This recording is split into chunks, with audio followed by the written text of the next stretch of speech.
All right, so today we're going deep into the world of martial arts, Okay. but we're not focusing on the flashy moves you see in movies. Right. It's more about the relationship between student and teacher, Yeah, that special bond that you just don't get from watching videos. definitely. You can learn techniques from a book, Sure. but in traditional martial arts, it's about so much more than that. It's about the journey. It's Exactly. the whole process. And there's this concept called Shu-Ha-Ri that kind of maps out that journey. Ah, interesting. It's a framework for understanding how learning unfolds in martial arts. Like a roadmap. Yeah, exactly. Like that. So one thing that really stood out in our research was the emphasis on mimicking the teacher.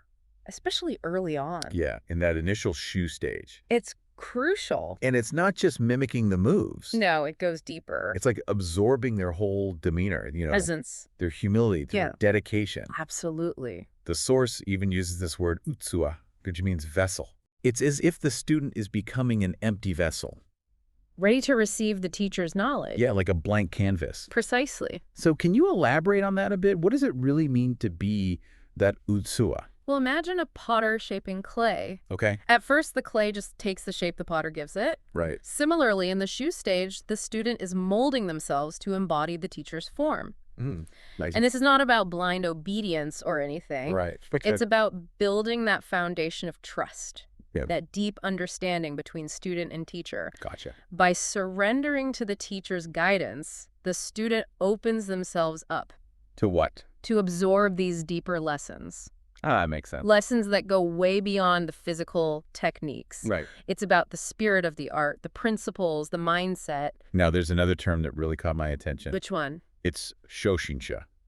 Ah, yes, the beginner's mind. Exactly. So important. It's like hitting the reset button on your brain. Fresh perspective. Yeah, approaching everything with new eyes and open heart. Even when you think you're an expert. Exactly, even when you think you know it all. Because there's always more to learn. Always. And that beginner's mind is what allows for true transmission to happen. Transmission, what do you mean by that? The passing down of the essence of the art. Not just the techniques. Right. It's more than that. Wow. It's the spirit, the underlying principles, the things you can't learn from a book. So it's like a deeper level of understanding. Absolutely. It's like a secret language almost. That's fascinating. Even after years of training, I still try to approach each session with that shoshinsha attitude. You do? Yeah, just the other day, a new student showed me a slight variation on a technique. Oh, right. A technique I thought I knew inside or out. Yeah. It totally changed my perspective. That's amazing. It just shows you're never too experienced to learn something new. Exactly. Speaking of transmission, the source actually breaks it down into 3 levels. Yeah, there's kuden, which is transmission through words. Right. Then teiden, which is transmission through the body. Okay. And then the most profound level, shinden. Through the heart. Yeah, transmission through the heart. It sounds almost mystical. It is, in a way. Is it like tapping into some hidden dimension of the art? You could say Yeah. that Shinden goes beyond the intellectual understanding of techniques. I see. It's about a deep, intuitive connection between teacher and student, where the essence of the art is passed down almost like a secret language that resonates on a soul level. That's powerful. It is, and it reminds me of a quote by Masaaki Hatsumi. The Grandmaster. Yes, he said, "It is very important you all have and protect the Budo heart. You are not to be politicians. You are not to be salesmen.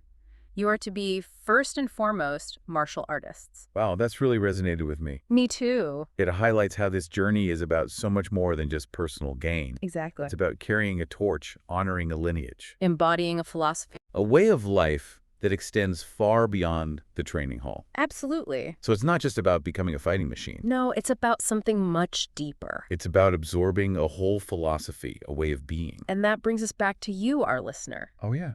Think about areas in your life where that beginner's mind could be powerful.